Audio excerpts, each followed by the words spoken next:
단순한 요만큼의 불안이 아니라 확 치고 올라는 공황 발작으로 오기 때문에 자기가 나는 공황 발작을 절대 겪으면 안 돼라는 마음을 가지고 있고 공황 발작은 절대 다시는 겪고 싶지 않아 라고 생각을 하는 사람은 좋아지기가 힘들어요. 사실 정신과 약이라는 건 없거든요. 저희 과에 쓰이는 항우울제나 항불안제 같은 경우 보면은 내과, 외과, 정형외과, 통증의학과 이런 데 엄청 많이 써요.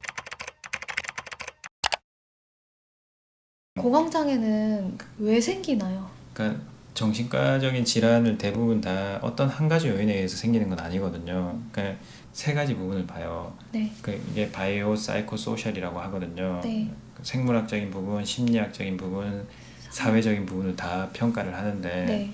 일단은 공황장애는 그 중에서도 바이오적인 부분이 많은 부분이기는 해요. 그래서 약물 치료가 가장 잘 듣기도 하고 공황장애는 기본적으로 이렇게 사람이 불안할 때는 불안한 게 맞거든요. 네. 불안이 없으면 사람이 살 수가 없어요. 예를 들어서 높은 곳에 올라가서 불안하지 않은 사람들은 많은 사람들이 위에서 놀다가 떨어져서 죽었을 거예요. 그 사람들은 이제 살아남을 수 없었거든요. 네. 그러니까 불안이라는 게 좋게 역할을 할 수 있는 거는 위험할 때 불안을 알림을 줘야 되는 건데 공황장애인 경우는 위험하지 않은 상태에서도 불안의 알림을 자꾸 주기 때문에 문제가 되는 거거든요. 네.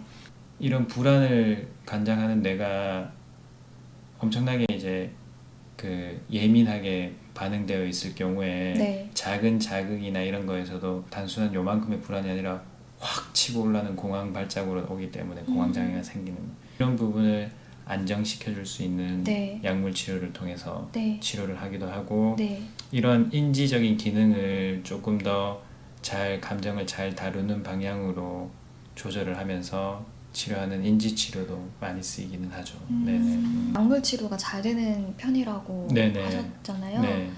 그러면 그 약물은 보통 어떤 기전인가요? 네.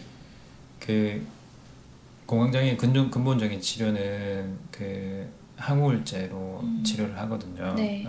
항우울제의 그런 세로토닌 성분을 통해서 진정을 시키는 역할을 하는 거고 처음에 왔을 때는 항불안제가 더 많은 역할을 해요. 항불안제는 벤조디아제핀 계열이라고 하는데 네. 우리 뇌에서 가바라는 게 뇌를 억제하고 약간 진정시키는 역할을 한다고 생각을 하시면 돼요. 벤조디아제핀 계열이 이제 이런 가바의 작용을 해서 네. 뇌를 진정시킴으로써 공황 발작이나 불안을 감소시키는 역할을 하신다고 생각을 하시면 될 것 같아요. 네. 그렇구나. 그러면 사람마다 다르겠지만 약물을 썼을 때 약물을 계속 먹어야 하는 기간이 평균은 어느 정도? 보통 증상 생기고 빨리 오면 빨리 올수록 좋다고 했잖아요. 네. 그 증상 생기고 얼마 되지 않아서 오는 분들은 한 번만 드셔도 엄청 좋아졌다고 느끼세요. 공황에서도 제가 신체, 감정, 성격, 생각으로 나눠서 설명을 드렸었잖아요. 네. 이런 신체적인 부분이 좋아지는데 한 2주 정도면은 좋아지고 네. 이런 감정적인 부분이 좋아지는데 한 달 이런 정도 기간이면은 좋아져요. 근데 이런 부분들이 증상들이 좋아지고 나서도 다시 이제 회복되는데 걸리는 시간을 보통은 한 6개월 정도 잡기는 하거든요. 6개월 정도 유지 치료를 해줘야지 완전한 회복이 된다고 이야기를 해요. 네. 예를 들어서 아주 건강한 뇌가 있었는데 자꾸 스트레스를 받아서 이런 공황장애에 걸린 뇌가 되잖아요. 그죠? 네. 그러면 안에서 이제 겉으로 보기에는 똑같아도 안에서 이제 신경계 흐름이나 이런 구조나 이런 것들이 막 혼란스러워져 있을 거예요. 이게 이제 증상이 좋아지면은 바로 이렇게 건강한 뇌로 바뀌는 게 아니라 이런 신경계가 재편이 되고 완전히 회복되는데 걸리는 시간이 보통 한 6개월 정도 걸린다고 생각을 하시면 될 것 같아요. 5개월 동안 유지치료를 받은 사람이랑 6개월 동안 유지치료를 받은 사람을 비교를 해보면은 6개월 동안 유지치료 받은 사람이 그런 재발할 확률이 조금 더 적어요. 근데 6개월이랑 7개월을 비교하면은 6개월이랑 7개월이 거의 차이가 없어서 보통 이제 그런 기간을 한 6개월로 잡고 설명을 드려요. 네. 근데 제가 듣기로 ADHD 같은 경우는 약이 순간 그 증상 조절에만 쓰이는 약이라고 하더라고요. 네네. 근데 이 공황장애약 같은 경우에는 그러면 먹다 보면 약간 치료 뇌의 변화가 있어서 좀 나중에는 약을 어느 정도 끊을 수도 있는, 끊어도 증상이 좀 나타나지 않는 그런 변화를 기대할 수도 있는 건가요? 그러니까 그런 역할을 이제 그 세로토닌 성분이 해준다고 생각을 하고 있고, 이렇게 뭐 그런 근본적인 치료제가 된다고 생각을 하고 있죠. 제가 아까 여쭤본다고 하고 안 여쭤봤는데 음. 공황장애 혹시 약 먹을 때 네네. 어떤 약이든 사이드 이펙트가 없는 약은 없잖아요. 네네. 혹시 조금 주의해야 될 것들이 있나요? 공황장애 약을 먹을 때? 사실 정신과 약이라는 게 사실 정신과 약이라는 건 없거든요. 그러니까 저희 과에 쓰이는 항우울제나 항불안제 같은 경우 보면은 사실 내과, 외과, 정형외과, 통증외과 이런 데 엄청 많이 써요. 저희 과보다 더 많이 쓸 거예요, 아마도. 네네. 근데 거기서 약을 받으실 때는 사람들이 부담스러워하는 거 전혀 없는데 네, 정신과에서 같은 약을 주면은 아, 내가 이 약 먹고 어떻게 그렇죠. 하는 생각을 한단 말이에요. 네, 그러니까 그런 부분들은 전혀 걱정하실 필요도 없고, 네. 정신과 약은 다른 약이랑 상호작용도 좋고 되게 안전한 약이에요. 근데 단지 이제 조금 주의할 거라면은 네. 항불안제는 조금의 의존성이 있거든요. 이 의존성이 단기적으로 봤을 때는 가장 좀 조심해야 될 부분이고, 그런 것들은 대부분 정기과 선생님들이 처방해 주는 대로 드시면은 불편해 하실 거는 전혀 없을 거예요. 근데 이제 이런 의존성이 있다는 걸 알려주면은 많은 사람들이 어떻게 먹냐면은 이 약을 대부분 안 먹으려고 그래요. 근데 안 먹고 참다가 너무 불안하면 어쩔 수 없이 먹어요. 그러면 불안이 가라앉겠죠. 네.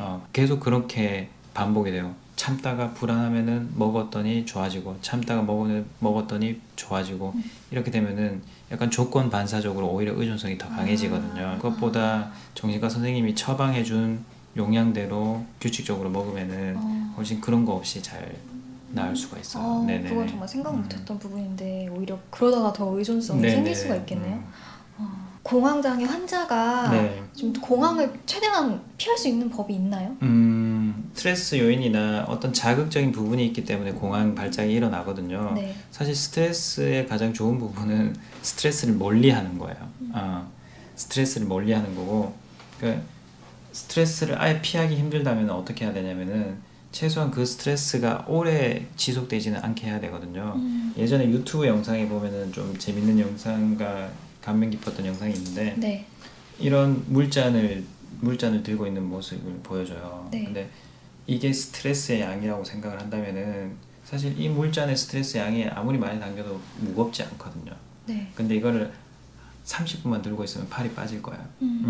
그러니까 이게 스트레스의 양도 중요하지만 네. 이게 얼마나 노출이 지속되어 있는지가 중요하거든요. 그러면은 스트레스를 피할 수가 없다면은 최소한 그 시간을 짧게 잘라내는 그런 것들을 해야 돼요.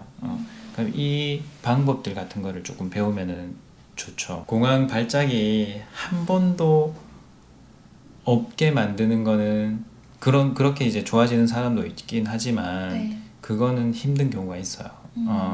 이렇게 기질적인 부분이, 제가 바이오적인 부분이 손상됐다고, 생물학적인 부분이 손상됐다고 이야기하잖아요. 그죠? 네. 그러면은 이 알림이 계속 올 수가 있단 말이에요. 그러면은 사람들이 치료 목표를 저는 어떻게 잡는지가 중요하다고 생각을 하는데, 네. 자기가 나는 공황 발작을 절대 겪으면 안 돼라는 마음을 가지고 있고, 공황 발작은 절대 다시는 겪고 싶지 않아라고 생각을 하는 사람은 좋아지기가 힘들어요. 저는 공황 장애 오시는 분들한테 치료 목표에 대해서 설명을 하는데, 절대 내가 다시는 이런 부분을 겪지 않는다, 나는 이걸 완전히 치료한다가 아니라, 나는 이런 공황 발작 증상이 있더라도 내가 이거를 적절하게 조절을 할 수 있고, 내가 이런 증상이 있더라도 내 삶을 만족스럽게 살아갈 수 있다, 이렇게 느끼기 시작하면은 공황장애가 있든 없든 자기 삶을 살아가는데 문제가 없거든요. 만족스러운 삶을 살 수 네. 있고, 그게 이제 저는 그 오시는 환자분들한테 우리의 치료 목표라고 이야기를 해줘요. 그러면 선생님 혹시 증상이 나타났을 때 네네. 보통 어떻게 하면은 좀 조절이 되는지, 물론 뭐 바로 심한 사람은 바로 약을 먹어야 될 수도 있고 뭐 이 밖에 할 수 있는 것들이 있나요? 저는